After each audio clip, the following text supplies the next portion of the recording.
맞고 이제 죽음을 맞이하게 된 것입니다. 그런데 이 스데반의 그 죽음의 모습을 보면은 주님의 모습하고 닮았다는 것입니다.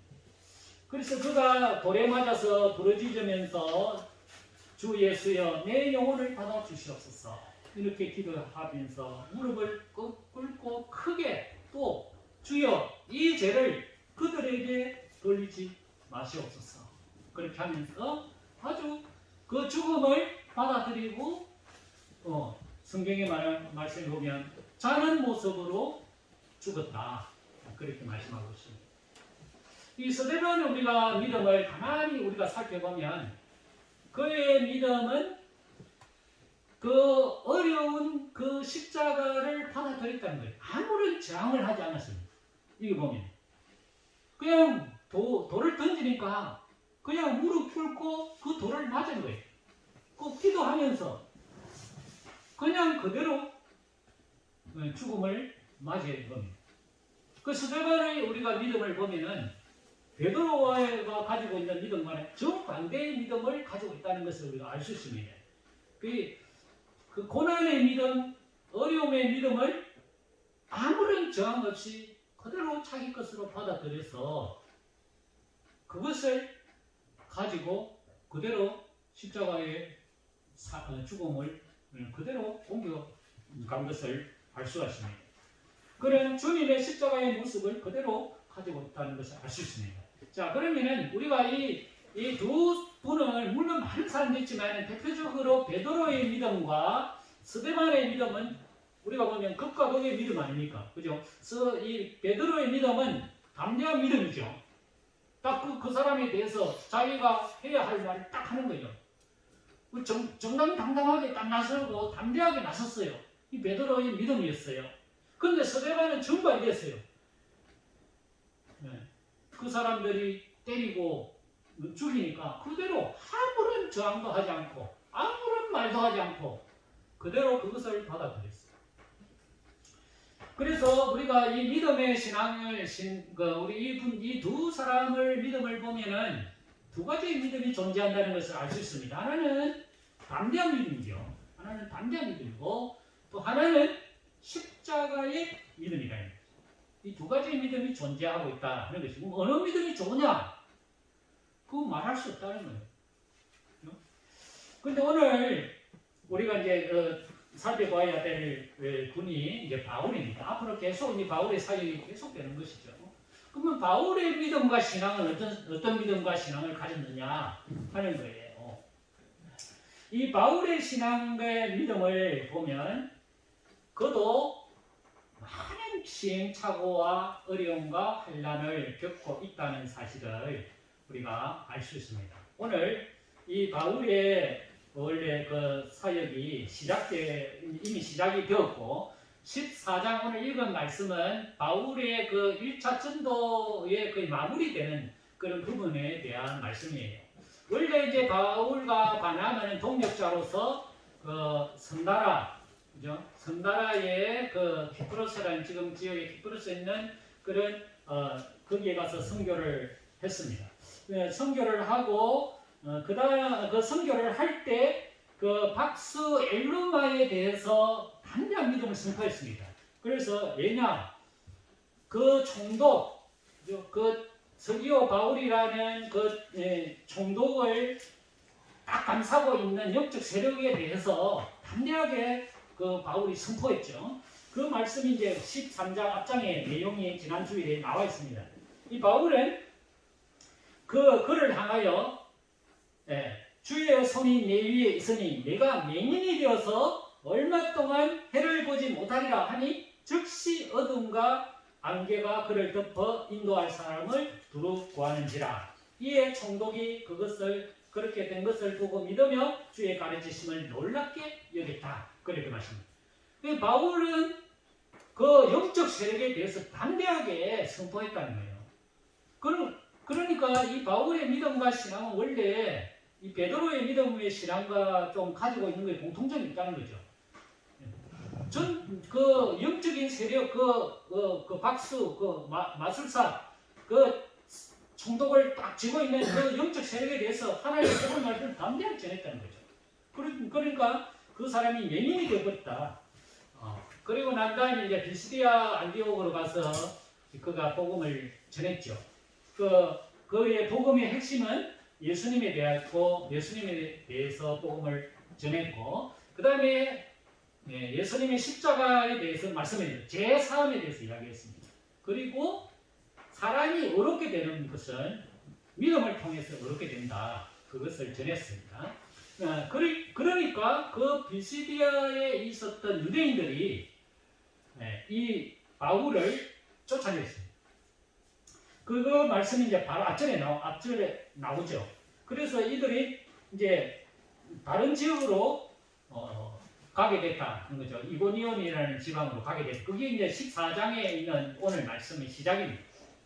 이고니온이라는 지역에 이제 도착을 했는데 그들이 하나님의 말씀을 이제 새로운 지역에서 담대하게 말씀을 전하게 된 것입니다.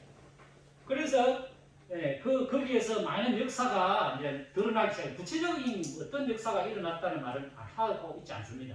그래서 주님이 함께 하심으로 복음이 전해지기 시작했다. 그런 이제 말씀이죠. 그런데 문제가 또 있었어요. 그들이 조금 전에 앞에 있었던 그 비스디아 안디옥에서 그 바울을 쫓아낸 사람들이 그 지역으로 다시 또 몰려온 겁니다.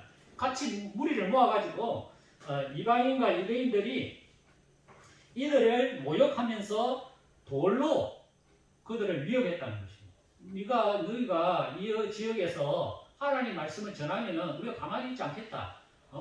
그래서 그 당시에는 뭐 무기가 없으니까 사람들이 돌을 가져와가지고 여러 사람들이 많이 무리가 와가지고 돌을 가지고 네가 다시 이렇게 말씀을 전하면 우리가 가만히 있지 않게 이 돌을 가지고 너를 죽일 수 있으니까 여기서 전하지 마라 이렇게 된 거예요. 그러니까 이제 바울이 의기소침하게 된 겁니다. 그래서 도망을 갔다 그랬습니다. 6절에 보면 그들이 알고 도망하여 루가오니아의 두 성 루스트라와 드베로 그 근방으로 가서 거기서 복음을 전했다. 여러분 성경에 그래도 위대한 사도 바울의 도망을 갔다 이런 말씀이 기록되어 있는 겁니다. 자, 우리가 생각할 때 바울은 도망갈 사람이 아니지 않습니까? 그런데 성경은 바울이 도망갔다 그렇게 이야기하고 있어요. 왜? 뭐 때문에 도망갔습니까? 위협 때문에. 맞아 죽을까 싶어서 도망을 갔다는 거예요.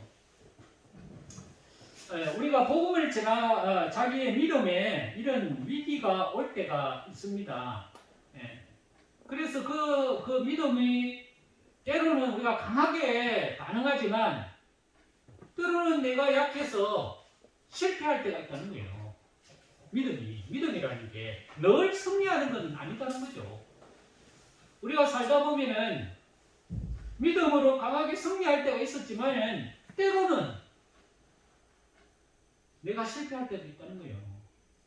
그 위대한 바울 사도도 이런 실패가 있다는 것입니다. 그럼 끝났느냐?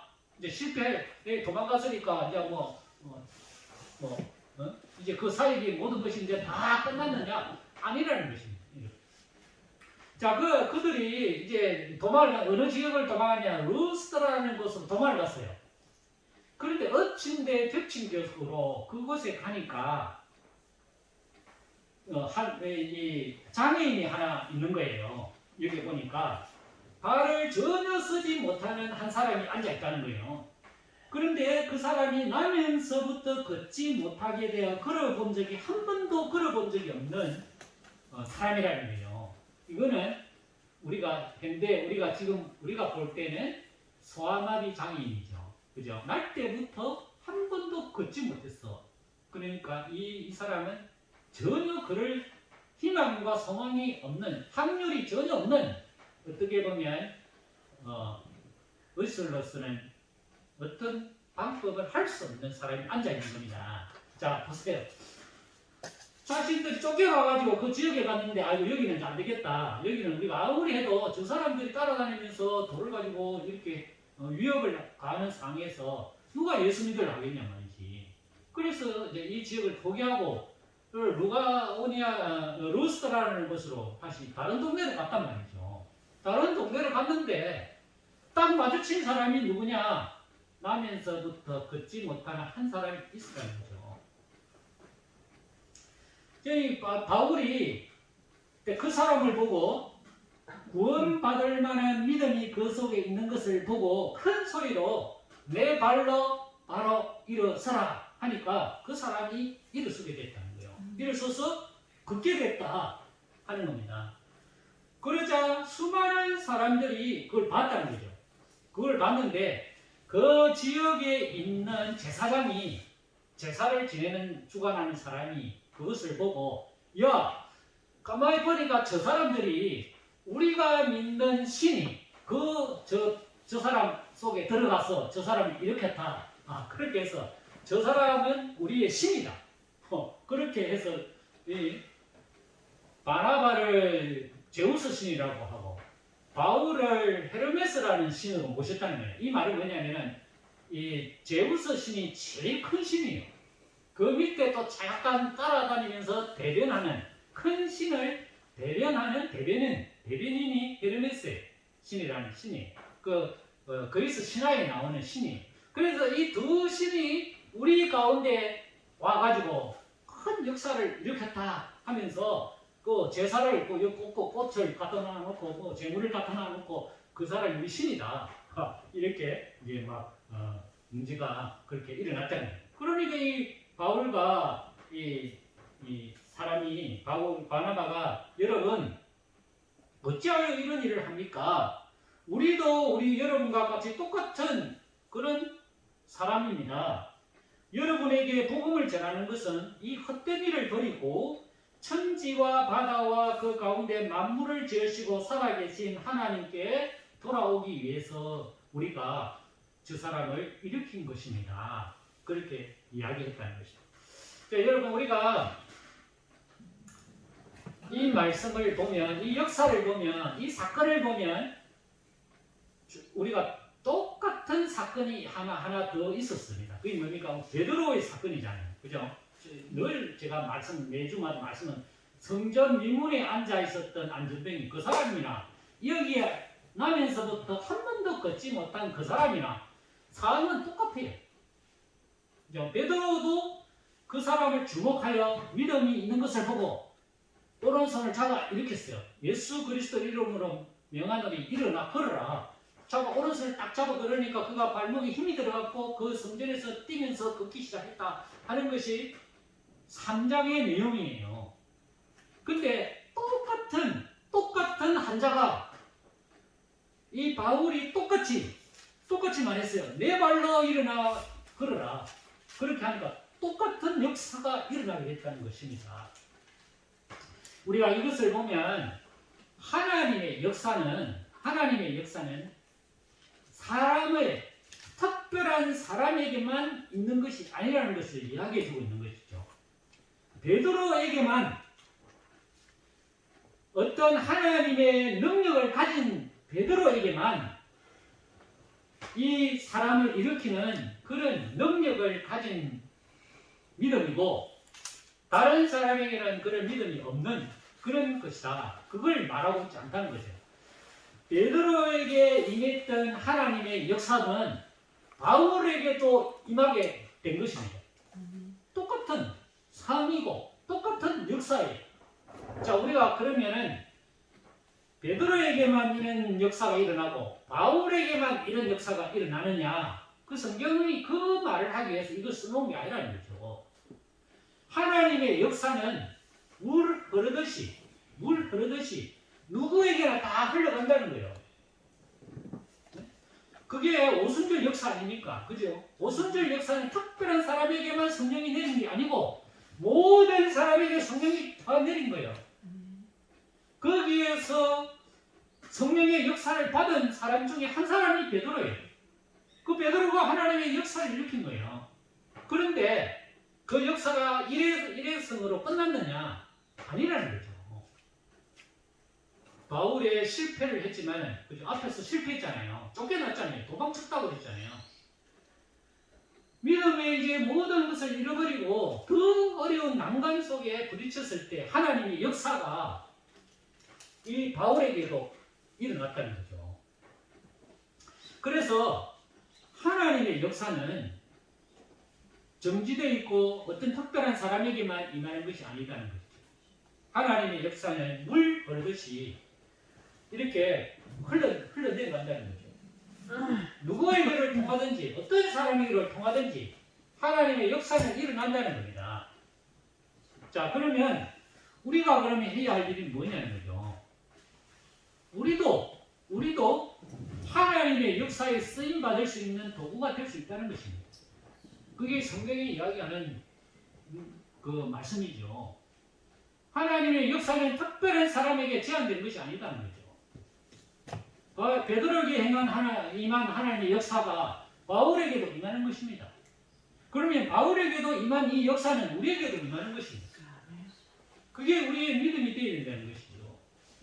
왜 하나님께서 바울에게 이런 역사를 주었느냐? 첫째는 바울이 실망했잖아요. 쫓겨났으니까. 아이고, 내가 아무리 복음을 전한다고 했지만은 저 사람들이 방해하는데 더 이상은 내가 어떻게 할 수가 없다. 그런 생각을 가지고 시비에 빠졌다는 거죠. 믿음의 바닥 속에 빠져들었다는 거죠. 그래서 그 바울에게 하나님의 역사가 너와 함께 한다는 것을 보여주기 위해서 그 사람의 그 사건을 만나게 하고 일으키게 되었다 하는 것입니다. 두 번째 그 사건은 우리가 보통 보면 역사와 기적을 일으키면 사람들이 어떻게 그 사람을 생각하느냐면 그 사람을 신이라고 생각합니다. 오늘 여기 나온 말씀 속에 그 내용이 나오고 있지 않습니까? 그죠? 바울과 바나바가 그 앉아있는 사람을 일으키니까 이 사람들이 뭐라고 이야기하냐면 저 사람은 신이다. 우리하고 다르다. 저 사람을 우리가 신으로 모셔야 된다. 이런 현상이 나타난 거예요. 그러니까 이 바울과 바나바가 한 말이 뭡니까? 여러분, 나는 신이 아닙니다. 이 일을 행하신 분은 하나님입니다. 하나님. 하나님이 이 역사를 일으킨 것은 여러분들이 그 하나님을 바로 섬기라고 나를 통해서 이 역사가 일어난 겁니다. 그렇게 말했다는 거죠. 하나님 역사를 일으키신 분이, 기적을 일으키신 분이 내가 아니고 하나님이다. 하나님을 알리기 위해서 역사가 일어났다 이 말이죠. 기적의 역사, 성령의 역사는 내 자신의 유익을 위해서 일어나는 것이 아니라는 거죠. 나를 높이고 내가 이런 사람이야. 내가 기도하면 다 나. 너는 내 말 들어야 되는 거야. 너는 내 말 하는 대로 따라와야 돼. 그래야 천국 갈 수 있어. 여러분, 그렇게 하기 위해서 하나님이 기적을 베풀어 주신 것이 아니라는 거죠. 바울과 바나바는 나는 당신과 비교해 볼 때 당신과 똑같은 사람이야. 나는 신이 아니에요. 당신들이 생각하는 그런 사람이 아니에요. 나는 위대한 사람이 아니에요. 오직 하나님만이 위대한 분이십니다. 그걸 가르치기 위해서 기적의 역사가 일어났다 하는 것입니다. 자, 이 바울이 이런 역사를 일으키자 또 거기에도 무리들이 몰려와서 바울을 위협했습니다. 19절에 보면 이들은 더 많은 사람들을 충동시켰어요. 유대인들이 안디옥과 이고니온에서 와서 무리를 충동하니 그들이 돌로 바울을 쳐서 죽은 줄 알고 시외로 끌어내치다. 그렇죠. 실제로 이제 바울은 돌에 맞은 거예요. 예, 완전히 극단적으로 이제 사람들이 이 바울을 이제 놔둬서는 안 되겠다. 사람들이 바울을 다 신으로 존경하는데 저렇게 놔놨다가는 큰일 나겠다. 그래서 이 사람들이 돌을 가지고 진짜로 이렇게 던진 겁니다. 그러니까 바울이 맞았네. 돌에 맞은 겁니다. 그래서 이제 바울이 죽은 거예요.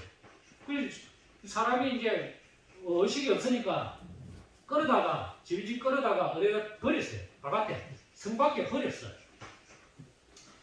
그런데 거기에 예수님을 믿었던 사람들이 그 바울의 주위를 빙 둘러쌌어요.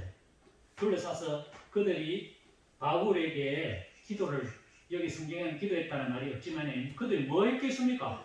할 일이 없잖아요. 뭐 아카치 피를 가져가 가겠어요. 뭘 하겠어요? 돌에 맞아 죽은 사람한테 말이지 자신들이 할 수 있는 건 아무것도 없는 거죠. 그냥 와서 눈물로 하나님께 기도했을 뿐이에요. 그래 어떤 역사가 일어났습니까? 삥 둘러 앉아서 바울을 위해서 기도했는데 바울이 살아났어. 야, 참 대단한 거 아닙니까? 이제는 끝났다. 이제는 죽었어. 이제는 아무런 힘을 발휘할 수도 없고 이제는 그 사람 인생이 끝났다. 그런 삶 속에 그 예수 믿는 사람들이 바울의 복음을 들은 사람들이 와서 가지고 이 사람들이 무슨 큰 능력을 가진 것도 아니고 큰 믿음을 가진 것도 아니에요. 오로지 바울을 사랑하고 바울을 따르는 믿음, 바울이 전해줬던 그 예수님 믿는 사람들 있지 않습니까? 그 사람들이 둘러서서 죽어가지고 죽어있는 그 바울을 위해서 하나님 앞에 기도하니까 바울이 정신이 다시 또 되돌아온 거예요. 근데 바울이 정신을 차리고 뭐 했냐? 다시 그 루스라 그 성으로 다시 들어갔어요. 그 성을 향하여 다시 들어가서 복음을 다시 전해준 거예요. 그러면서 이제 다른 이렇게 다시 들어가 가지고 전하면서 바울이 이제 교훈 그 제자들에게 예수 믿는 사람들에게 이런 말을 해요. 22절에 제자들의 마음을 굳게 하여 이 믿음에 머물러 있어라. 여기 보면 제자들에게 바울이 권면하는 말 속에 핵심이 들어있어요. 바울이 뭐라고 이야기했냐면은 이 믿음에 머물러 있어라. 그렇게 말했습니다. 그럼 이 믿음이라는 것은 어떤 믿음입니까? 십자가의 믿음이에요. 십자가의 믿음. 바울이 죽었지 않습니까? 돌에 맞아 죽었어요. 바울이 이 자기가 경험한 그 믿음을 그 남아있는 사람들에게 전하는 겁니다. 그러니까 바울이 당신들이 이 믿음에 거하십시오. 이 믿음. 이 믿음이 뭡니까? 십자가의 믿음이라는 거예요. 십자가. 뭡니까? 스데반의 믿음이다. 스데반. 이 믿음에 거하십시오. 이 믿음에 머물러 있으십시오. 그리고 하나님의 나라에 들어가려면 많은 환난을 겪어야 할 것이다. 이게 십자가의 믿음입니다. 십자가. 우리가 예수 믿으면 만사가 형통하고 어려운 것도 다 없어지고 모든 것이 다 탄탄대로다. 정말 그렇습니까? 아닙니다, 여러분. 그건 성경적이 아니에요. 예수 믿으면 어려움이 더 온다는 거죠. 예수 믿으면 고난이 더 와요. 물론 그 고난이 복음에 대한 고난에 대해서는 복음에 대해서 핍박하는 고난이라면 우리가 당연히 나서야 되죠. 예수 믿지 마라. 교회 가지 마라. 그런 핍박과 그런 말씀을 전하지 마라. 그런 것에 대해서는 우리는 십자가의 믿음이 아니죠. 그것은 담대한 믿음으로 나가야 되는 거죠. 위에 사도들이 그렇게 했죠. 베드로가 그렇게 했지 않습니까? 바울이 그렇게 했지 않습니까? 그렇게 담대하게 나갔죠. 그러나 그 이면에는 또 다른 고난이 있다는 것입니다. 죽음의 고난이 있다는 것입니다. 어려움이 고난이 있다는 것입니다. 환란이 있다는 것입니다. 그럴 때 우리가 가져야 할 믿음은 십자가의 믿음입니다. 십자가. 그러면 이 두 가지의 믿음이 공존하고 있다는 것을 알 수 있습니다. 여러분. 그 어느 믿음이 좋으냐? 우리는 보통 생각하기를 담대한 믿음을 최고로 생각할 수도 있습니다. 와, 그분이 어떤 고난에서도 자기의 그 역사를, 자기의 그 하고 싶은 일들을 다 해나간 위대한 사람이다. 우리는 그 사람을 위대한 믿음이다. 이렇게 우리가 칭할 수가 있어요. 그런데 성경은 뭐라고 이야기하냐면 그 믿음만 위대한 믿음이 아니라는 거죠. 그 믿음만 오로지 위대한 믿음이 아니라는 겁니다. 한 가지가 더 추가가 되어야 된다는 거예요. 추가가. 뭐냐? 십자가의 믿음이 있어야 된다는 거예요. 십자가의 믿음. 하나는 하나님의 주신 믿음이에요. 하나님이 주신 믿음이죠. 질병을 일으키고 기적을 일으키고 능력을 일으킨 건 내 능력이 아니지 않습니까? 그건 하나님이 주신 능력이지 않습니까? 베드로가 담대하게 하나님의 말씀을 선포할 수 있었던 것은 자기 능력이 아니지 않습니까? 하나님이 주신 능력 아닙니까? 그죠? 하나는 하나님이 주신 능력이 있다는 거예요. 그것을 믿는 믿음이 있다. 그게 담대한 믿음이라고 그러죠. 그런데 또 하나는 고난을 받아들이는 믿음이에요. 또 하나는 십자가의 믿음이에요. 이 두 믿음이 같이 공존해야 됩니다. 그래야 성숙한 믿음이 된다는 것입니다. 하나님의 복음의 능력의 말씀을 담대히 전하는 것도 중요하지만 십자가의 능력, 십자가의 믿음도 중요하다는 거예요. 바울이 그걸 이야기하고 있습니다. 그래서 어떻게 보면 바울은 베드로의 그 담대한 믿음과 스데반의 십자가의 믿음을 두 가지를 다 가지고 있어요. 그래서 위대한 사도예요. 어떻게 보면 더 성숙된 믿음을 가지고 있다는 거죠. 여러분, 우리가 예수 믿고 구원 얻고 하나님의 나라 들어가는 것은 우리가 다 받은 선물이에요. 그러나 우리의 가정 속에는 수많은 고난과 역경이 있는 것입니다. 우리 앞에는. 그러면 우리가 이 수많은 역경 앞에서 어떠한 믿음으로 살아가야 될 것인가가 중요한 것이죠. 하나는 담대한 믿음을 가져야 된다 하는 것이죠. 담대한 믿음. 그 담대함은 하나님이 주시는 믿음이지 않습니까? 그죠? 성령이 주시는 믿음 아닙니까? 이것만이 믿음이 아니죠. 다가 아니죠. 이것만이. 또 하나의 믿음이 또 있다는 거죠. 하나는 십자가의 믿음이다.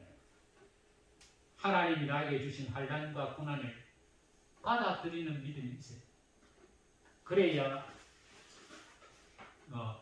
모든 일들을 열매 맺는 역사가 일어나게 된다 하는 것입니다. 이 루스드라에서 바울이 십자가의 믿음을 몸소 겪었고 몸소 실천했지 않습니까? 그런데 루스드라에서 어떤 일이 일어났느냐 하는 겁니다. 루스드라에서 복음을 제 사람이 막 부흥하고 성장하는 그런 역사가 일어난 게 아니에요. 루스드라에서는 십자가의 능력을 받고 영향을 받은 사람이 한 사람이 딱 나타났어요. 그 사람이 누구냐? 디모데입니다. 여러분. 디모데가 누굽니까? 디모데는 바울의 수제자가 됩니다. 그 본 출신이 루스드라 출신. 디모데를 낳게 한 위대한 그 믿음과 신앙이 십자가의 믿음에서 디모데가 일어나기 시작했다 하는 것입니다. 여러분, 우리가 믿음의 생활을 할 때 두 가지를 항상 가지고 있어야 된다 하는 것이다. 너무 한 가지에만 거기에 집중해서는 안 된다는 거예요. 그러면 성숙하지 못한 믿음이 됩니다. 계속 십자가의 믿음만, 그죠? 누가 뭐라 하든지 그냥 아이고